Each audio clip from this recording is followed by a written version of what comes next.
here to honor the Bnei Zion Foundation. And what an organization it is, and I see why. The room is full, and we have no empty seats. My name is Harry Ajmi. I'm here joined by my wife, Alice. We are members of the Syrian Jewish community of Brooklyn, Manhattan, and Deal, proud members of our Sephardic community, trying every day to do our part to make the Jewish nation a better place, both here and Israel and all over the world. I would like to introduce and say a few words before he comes up, the chairman of the board of Bnei Zion Foundation, Mr. George Schaefer. I don't know George, but I know George. And what I know about him is that this organization would not be what it is. It would not be doing what it's doing in Israel if not for the philanthropy, the kind-heartedness, the big, bold man that he is to help build Israel. And I know he's been putting his money where his mouth is. He will continue. And I'm sure that his legacy will follow him all his life to connect to Israel in the way that George has found his place. Baruch atah Adonai Eloheinu melech haolam hamoitzi lehem min haaretz.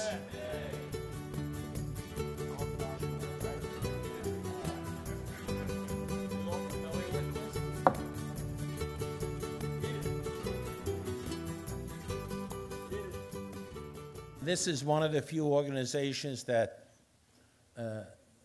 is not out in the forefront. Sometimes people talk about Bnei Zion as the hidden, unknown organization, which happens to be America's oldest Zionist organization. I think it's 100 and some odd years old, 112, thank you. And there's a reason why we're surviving. There's a reason why you are all here, because of the projects that we do. The projects, most notably, Dr. Rofei's hospital, which is the Bnei Zion Medical Center in Haifa, which is probably second to none in Israel and maybe around the world for what they do. It's the #1 hospital in Haifa. Again, it's not the Technion, it's not Rambam, it's not the hospital that's known out there, but it's the hospital that works with the population in Haifa, and it's the hospital that's really one of the most magnificent in the world. And I invite you on behalf of Dr. Rofei to visit it anytime you're in Israel. It's truly a real uplifting experience. And again, we have 4 other projects in Israel, but I'm sure somebody else will talk about it. Again, I'm a member because there's a need in Israel. There's a need for charity. Not everybody is on the high track there, and really this organization is second to none for the giving. So with that, bon appetit and stay with it. Thank you. Thank you all for being here with us today in celebration of 110 years of Bnei Zion and 70 years of Israel. It is certainly a very joyous occasion for us. We are so proud of all that Bnei Zion has done over the past 110 years, completing hundreds of projects that have improved the lives of thousands living in Israel.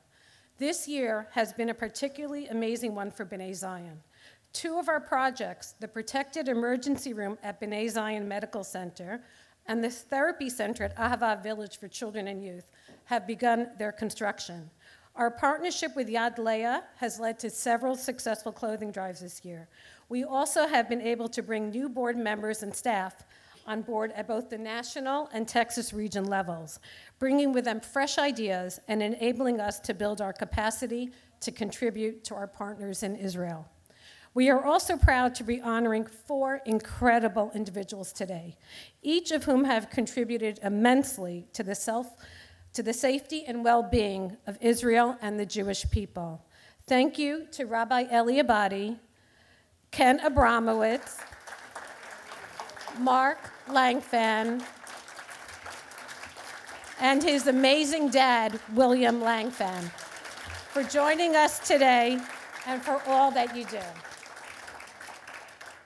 I would like to say a few words about this wonderful organization, Bnai Zion, that makes wonders, really wonders in Israel, without any discrimination, without any artificial boundaries, where it invests its philanthropy and where it doesn't.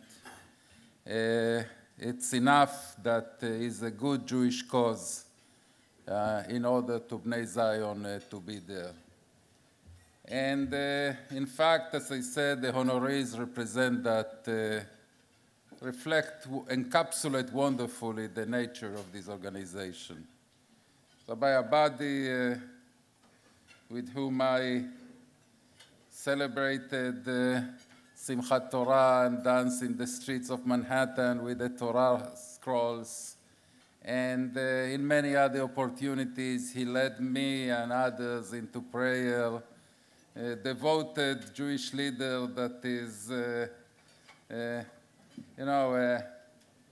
I think that since the Rambam, we didn't have Rabbi Abadie, a doctor, a physician of that stature that is only also a rabbi.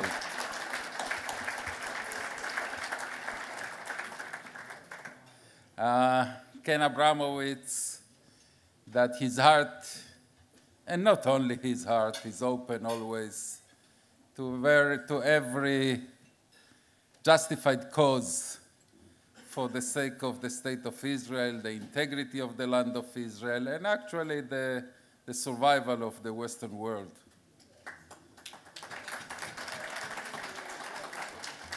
And the Langfans that I had the privilege to meet in Israel, I think that the contribution, the visual contribution by the wonderful maps that they, among other many things that they do, they produce that help explain to the most doubtful opponent the strategic situation of Israel is an invaluable asset for our hasbara, for our advocacy all over the world. We live in a very, very polarized world. We live in a world where it's very hard for people who have different opinions and different thoughts to get together as one. I always thought one of the things about the Jewish people is that when tragedy strikes, somehow we always come together. And while it was somewhat true in Pittsburgh, Pennsylvania, but I also saw for the first time in my life this new phenomena, which is really that it didn't really pull us and grab us together. Somehow it almost pulled us apart. How could this possibly be? We even read about the great divide today between the American Jewish community and Israel. Who would have believed that this would even be a topic of conversation? The GA just recently in their visit to Israel, and I was a member of the Board of Governors of the Jewish Agency for over 10 years. Who could believe that the topic was, Israel, can we talk? I never would have thought that this was possible. And then I think of my organization, Bnai Zion. When I think of Bnai Zion, I think of our mission. You know what it really is? It's right out there on the water with a wonderful statue. It's Emma Lazarus, who in her beautiful words says, "Give me your tired and your poor." That's our mission. Give us your tired and your poor. Give us people in Israel who need our help. Because regardless of politics, regardless of religious belief, regardless of social interaction, we come together to work for the children, for the people, and for the state of Israel. We are a diverse group at Bnai Zion. When you look around at us, our board of directors, our officers, our members, we come from all streams of Jewish life and non-Jewish life. I acknowledge the shepherds who are here today, wonderful friends of ours from the evangelical community in Dallas, Texas, who've done so much for us, and we look forward to our big dinner on November 18th in Dallas. But we have done so much. We're a diverse group of people. We don't look at how people talk and how they think and how they act. What we look at, how can we work together to benefit those in the state of Israel? What can we do to enhance and enrich the lives of the people who live in the Holy Land? And it is called the Holy Land because it is a holy land. We, Bnei Zion, we are the answer to Jewish unity in the world. In a time when we need Jewish unity so badly, I believe we are one of the answers. I have a very good friend of mine who I disagree with about everything in Israel, politically, socially, religiously. And so we made up, because we love each other, we made up to only talk about Grenada. So whenever I see him, I say, Sam, how is Grenada doing today? He says, thank God, they're doing pretty well. Why can't we find things that we have in common? Let's find the common ground. Let's bifurcate that which divides us and think of the things that unite us. Don't we all agree in this room, I believe we do, that building an underground medical center in Haifa in our hospital, in line of fire from Hezbollah rockets, don't we all agree that that's a good thing to do?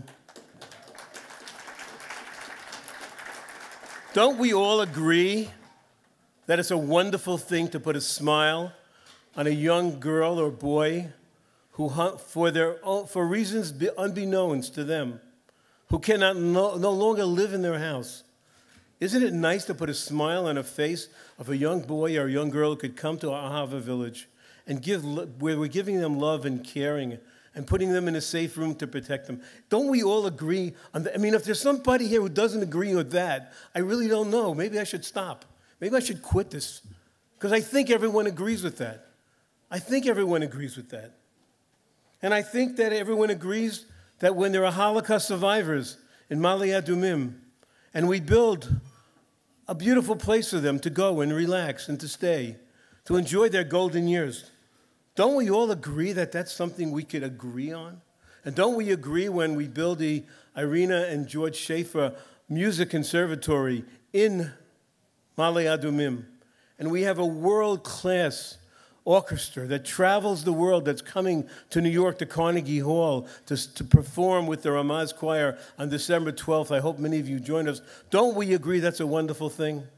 I think we do. We all agree on that. And don't we agree that people who live in Israel who are economically challenged, who need dignity when they buy clothing, when they get clothing, can come to Yad Layah, a wonderful project that we have. Jessica Katz is here today, incredible young woman who has really changed the face of Israel. And I could go on and on and on about all the other projects, but anything I tell you, I think you will say, we all agree.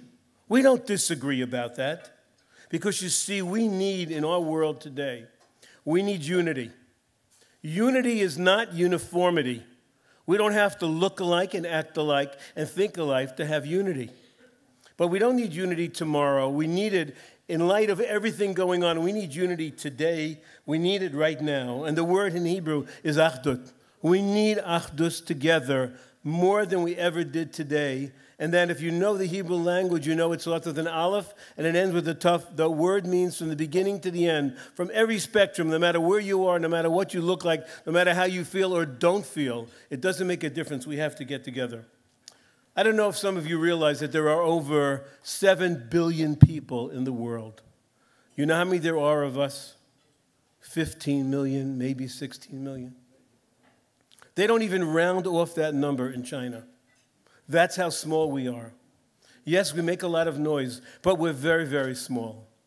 And so, therefore, when I look at the world and I say to myself, what's going to change that?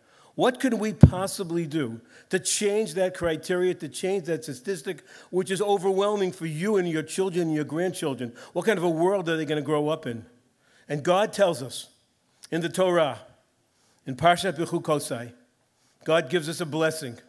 He says, you will defeat your enemies. 5 of you will defeat 100. and 100 will defeat 10,000. What's the ratio? If you look at 5 into 100, it's 1 into 20. 100 into 10,000 is 1 in 100. How's that possible? The famous commentary Rashi gives us the answer.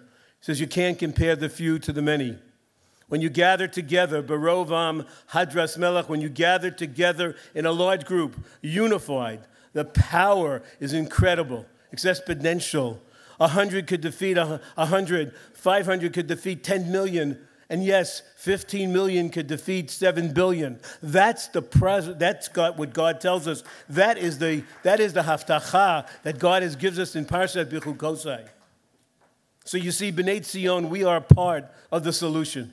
We are not part of the problem. We are part of the solution. And therefore, I ask all of you to join us.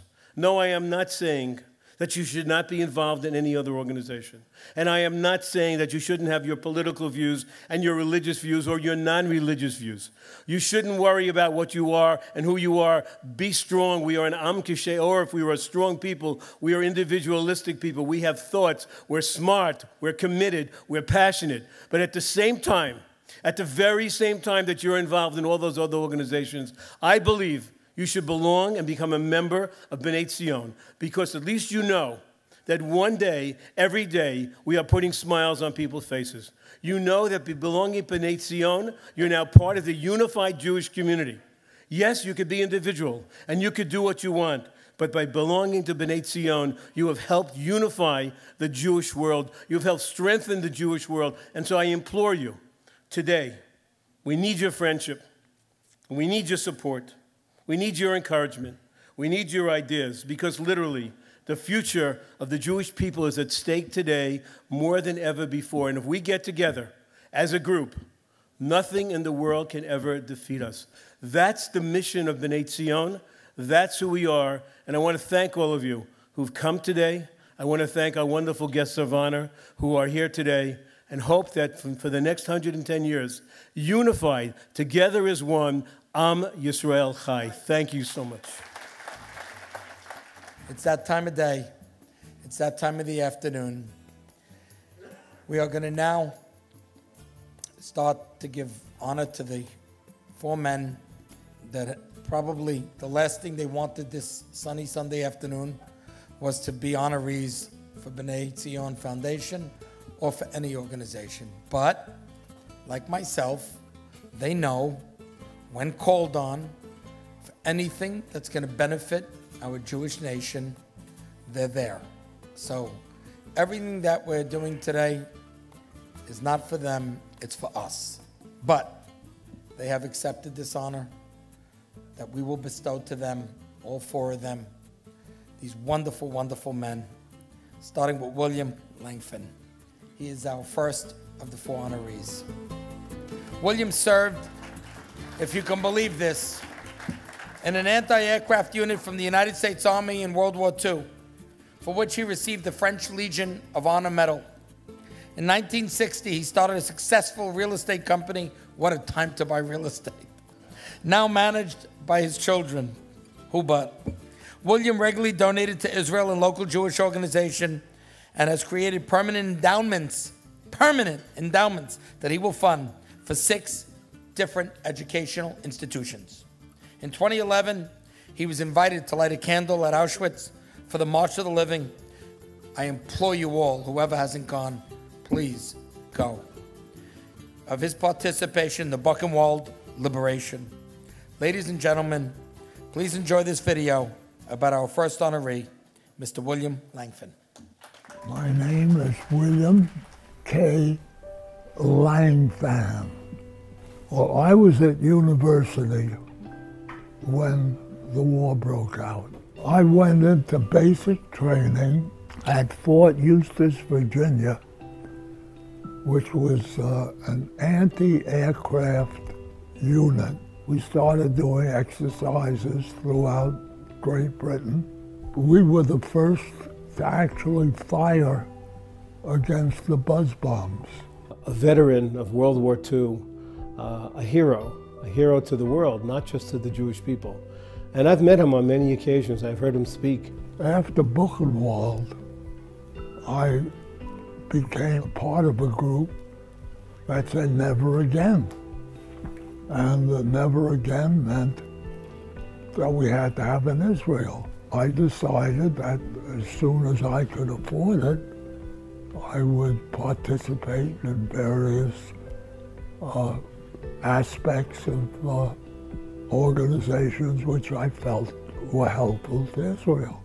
A wonderful philanthropist, dedicated so much money to so many great organizations. For us to have him as our guest of honor is really also very, very special.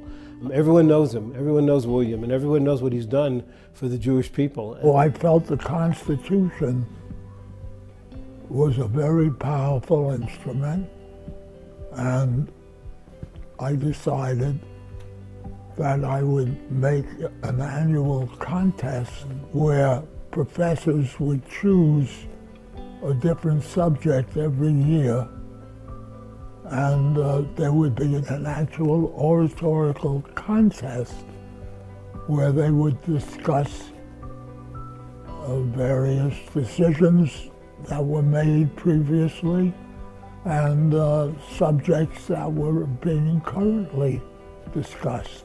I believe that my children, especially Mark, are very interested in making sure that Israel remains a vibrant country. And they are going to do whatever they can to help them advance. An organization such as Bnai Zion that has for 110 years been helping Israel, that is enough for anybody to get involved with that organization. Let's hope and pray that he continues for many, many years to come, because we need him and we need his service.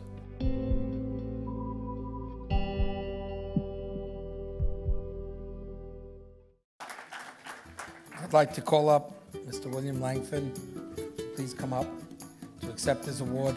The CEO, the president of Bnai Zion, please come to give this dedication to this incredible, incredible Jewish man who we should all look to emulate and follow in his footsteps.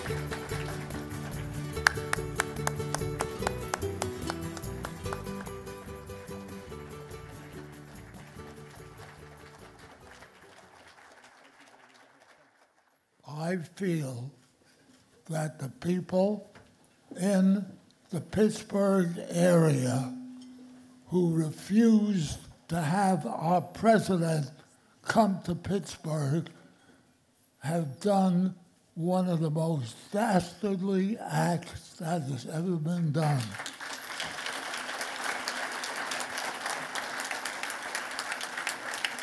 And I am going to try to go to Pittsburgh with my son and talk to some of these people and try to convince them that their thinking is terrible and that they should change their way of thinking.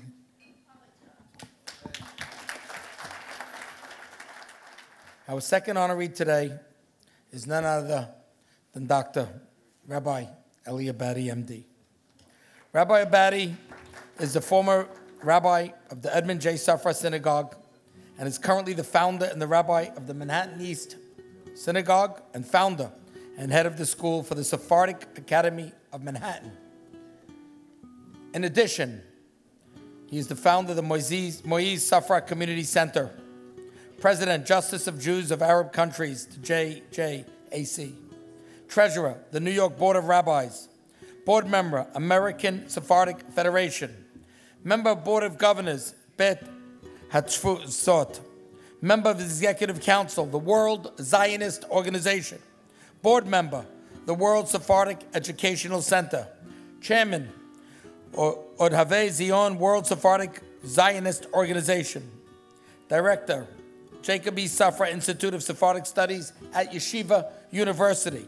He is frequently asked to speak about a full range of subjects on every news channel and has been featured in the New York Times, Wall Street Journal, and many other Jewish publications, including vast amount in Israel. It is my great pleasure, it is Harry Ajmi's honor that we give this award to Rabbi Abadie today. Please enjoy this short video as we honor Rabbi Elie Abadie. My name is Elie Abadie. I was born in Beirut, Lebanon. My parents were refugees from Aleppo, Syria. I always wanted to be a doctor, a medical doctor, following in the footsteps of great Sephardic sages. And at the same time, I had the opportunity to become a rabbi, again, following in the footsteps of the Sephardic sages of the Middle Ages. I believe in a philosophy of dedicating oneself to God and to humanity. And I think by being a rabbi and a doctor, I'm able to fulfill those requirements which I believe are of each individual, each person, to serve God in one way, and on the other way also to serve humanity. Rabbi Abadie is really a very, very special person. I have known him for many years, and through my association now with Bnai Zion, I really got to know him far better than I ever did before. But I always admired him. I'm the former rabbi of the Edmund J. Safra Synagogue. I'm presently the rabbi of the Manhattan East Synagogue. I was the founder and advisor of the Moïse Safra Community Center, and I'm the founder and the head of school of the Sephardic Academy of Manhattan here in this city. Rabbi Abadie is really a very, very special person. A doctor, a person who's a rabbi, sophisticated, a person who loves Israel, a person who is a scholar. You don't find that many people who are out there, who are Renaissance people. And so for us to have Rabbi Abadie as our guest of honor and also to lead a mission to Israel, to see Israel through his eyes, is going to be really spectacular. We ought to be supportive of Israel.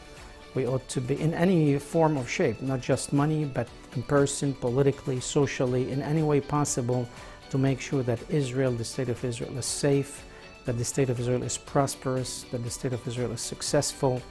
Bnai Zion is a perfect example of an American Jewish organization that helps Israel and has helped Israel for the last 110 years, even before the establishment of the state. Having an organization as such that helps the welfare of the Israeli population, be it in hospitals, adult homes, homes for handicapped children, challenged people, so on and so forth. It is the perfect way in which we, the Jews of the diaspora, specifically American Jews, can help Israel and its population. And certainly, again, my two professions, which are professions dedicated to the service of humanity, really parallel very much so the work of Bnai Zion, which is an organization that really dedicates itself and helps the population in Israel. Doesn't matter what religion they are, what faith they have, what race they are, what nationality they have. As long as they are members of the Israeli population, then Bnai Zion helps all of them. And that is something that, despite all our political, social, religious inclination, it's important to be supportive of an organization that really supports anyone and everyone. And that, I think, that speaks to what it is, again, to be at the service of humanity in general.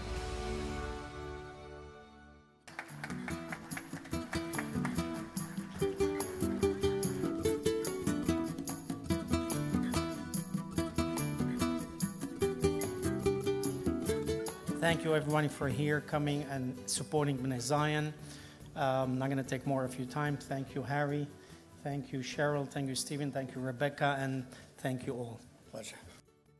Everyone in this room knows our third honoree, Mr. Kenneth Abramowitz. He is the managing general partner and the co-founder of NGN Capital. The Publication Institutional Investor named him the #1 analyst in medical devices and or services for 15 years and placed him in the Wall Street Analyst Hall of Honor in 2009.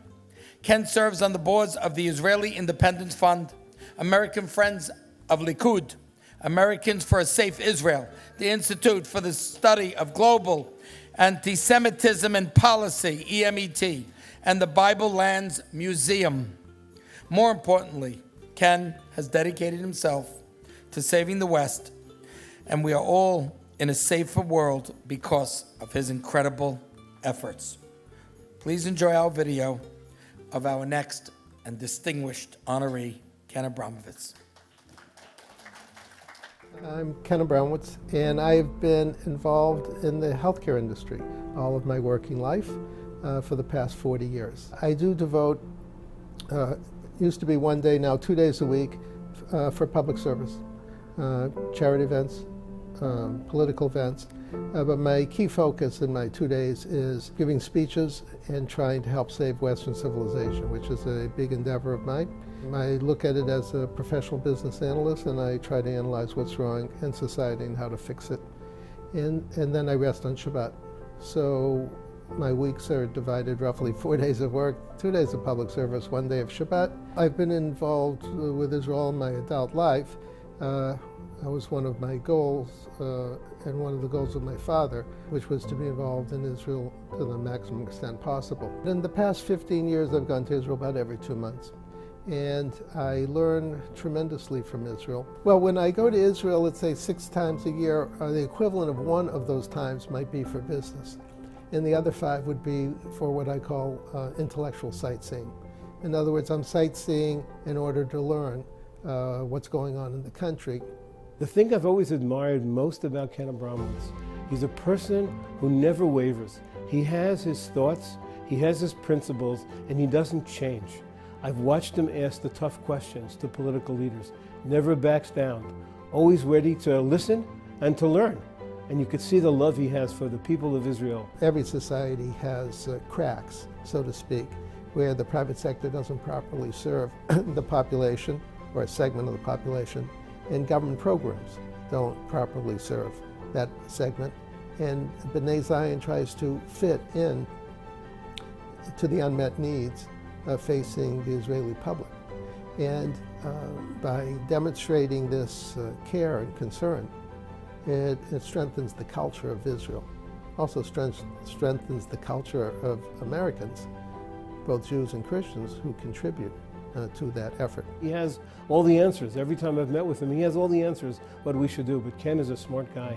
And believe me, for us today at Bnai Zion to have him as our guest of honor, he represents really a very special part of the Jewish people. And I'm glad to say that I consider Ken to be a friend of mine. Usually organizations in Israel are one-dimensional. So, for example, they represent a hospital, which is fine. They represent a university, nothing wrong with that. They represent or help Israeli soldiers, that's wonderful too. And so I'm very respectful of organizations that do one thing. But Bnai Zion does multiple things, which is even more difficult. I mean, to be involved in an art school, a rehabilitation center, a hospital, senior care, youth at risk, it's not easy to do multiple things at the same time. And so that gives me extra respect for the organization. It's an honor to be here with a lot of friends, longtime friends, new friends, wonderful people, wonderful organization, and keep doing what you're doing for another 110 years and more.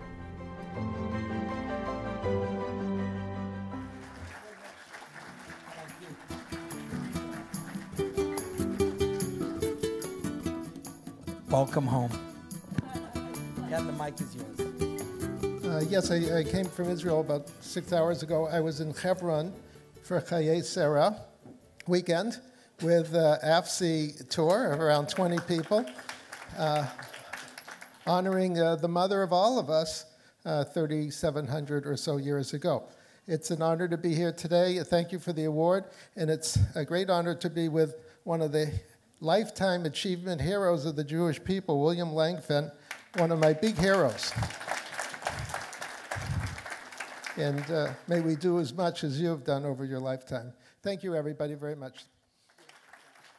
They say the apple doesn't fall far from the tree. In this case, both apples are sitting right here at the same table. Our fourth honoree at the Bnai Zion annual Gala luncheon is Mr. Mark Langfan, the son of our first honoree, Mr. William Langfan.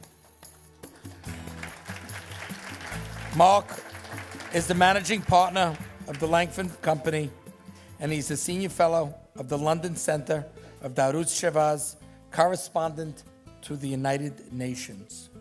In 1990, don't ask me how, Mark created a three-dimensional topographical model of Israel to explain the strategic implications of some of the areas of Israel for the country's security, thus saving countless lives as the nation's security was positively affected by Mark's visionary mapping of Israel. Mark travels internationally to lecture on this specific topic and has received many awards for his continuing contributions to Israel's security and education. Without further ado, it gives me honor and a pleasure to watch this video on our honoree, Mark Langfan. My name is Mark Langfan, and I'm an American Jew who cares very much about Israel's security as well as America's security and the free world's security. I had gone to Israel many times, and I was struck how people would debate the peace process all of the time, and I was trying to understand what exactly the peace process was and wasn't, and what people were fighting over. And the more I delved into it, the more I realized that a lot of people didn't really understand what exactly the situation was in Israel. The major way I came into it was I was at an event in Israel with a group, and General Sharon got up and he said, if only I could show you the mountains of Judea and Samaria, I could explain to you why the West Bank is important. Mark, who's a prominent attorney, very well known, speaks all over the world, has done something very unique. He developed a map. So many, many years ago, with the help of my dad, I had a three-dimensional topographic map made of Israel, where you could actually see the mountains of Judea and Samaria. About 20 years ago, the Joint Chiefs of Staff was debating whether to deploy U.S. troops to the Golan Heights or not. And so I had written an article using my topographic map, explaining the dangers to U.S. troops to be deployed to the Golan Heights in some type of peacekeeping. And my map was used in extensive dialogue and deliberations in the Pentagon on the exact issue of U.S. troops in the Golan Heights. And so I felt it really contributed to the safety of both American troops as well as Israeli troops by the use of the map. You just get to see what an individual could do. You could be here living in America and you could do something really great for the Israeli economy, for the Israeli government. And I think he's a model for all of us. To me, a non-political organization that is developing and strengthening the fabric of Israel is an organization that I would like to support and help in any way I can.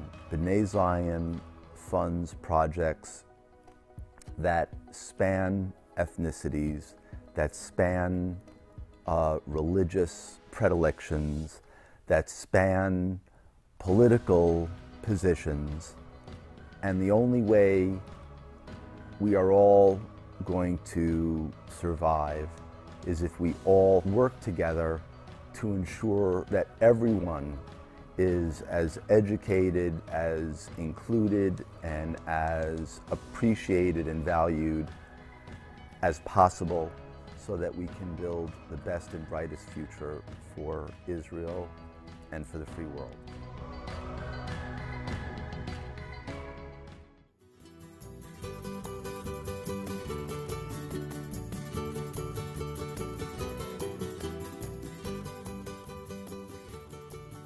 First, everybody here, General Consul Dayan, all I can say to begin with is I could not, in my wildest dreams, have been more honored than to be honored with the 3 tzaddikim that I have the good grace and everything to be honored with.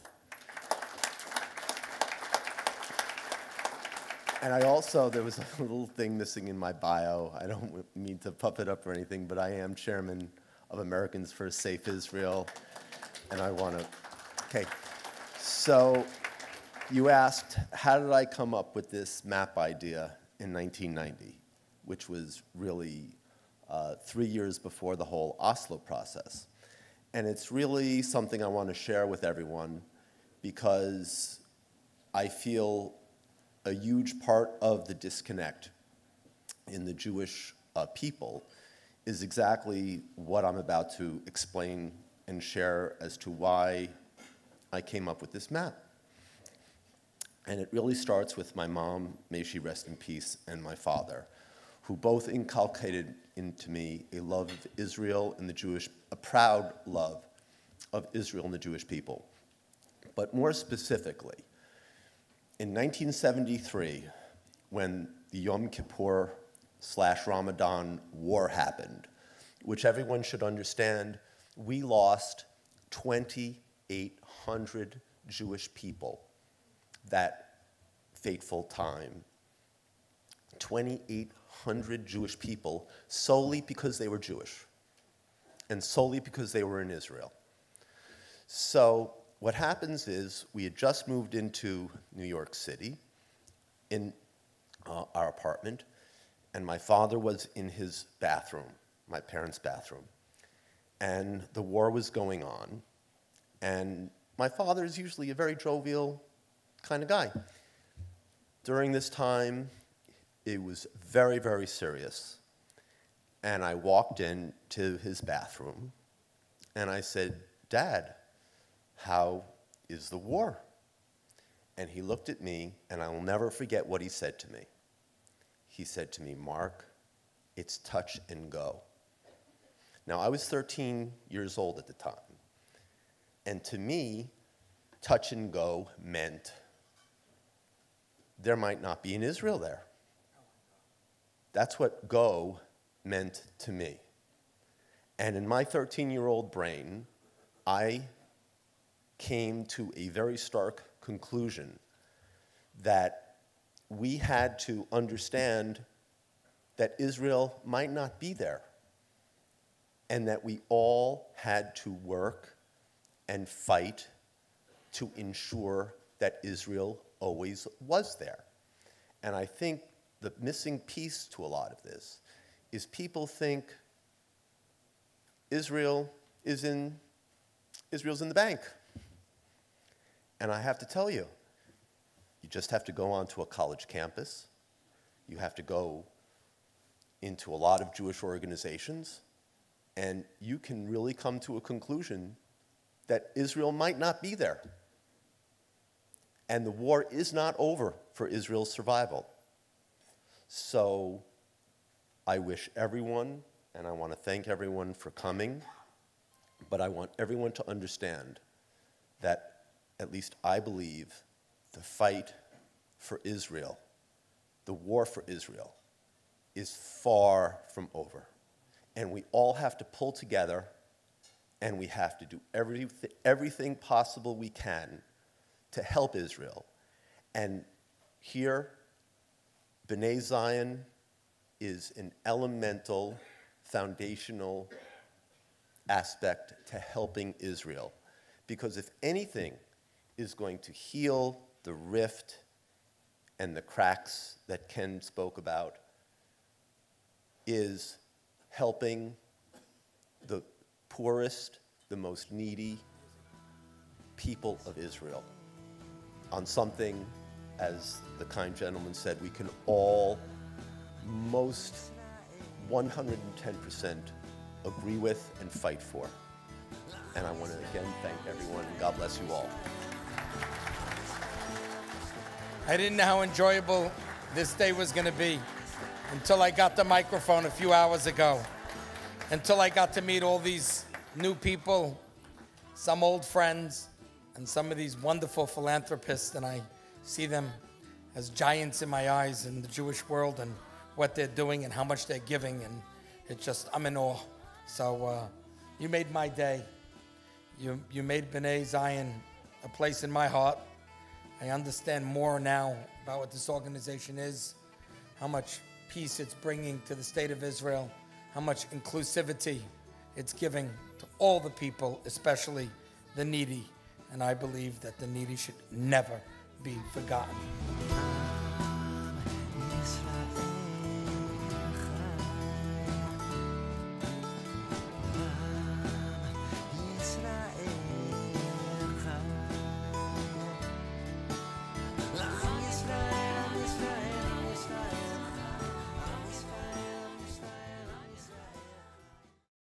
We would be pleased to send a complimentary DVD of this program to anyone who wishes to support JBS with a tax-deductible gift of $36, double chai or more. Simply visit the JBS website at jbstv.org and click on the Donate button to make a donation by PayPal or your credit card. And please indicate the program for which you would like a DVD. Or you can send your tax-deductible check to JBS, P.O. Box 180, Riverdale Station, Bronx, New York, 10471. And again, please remember to indicate which program you would like to receive with our compliments. And we thank you for your kind support.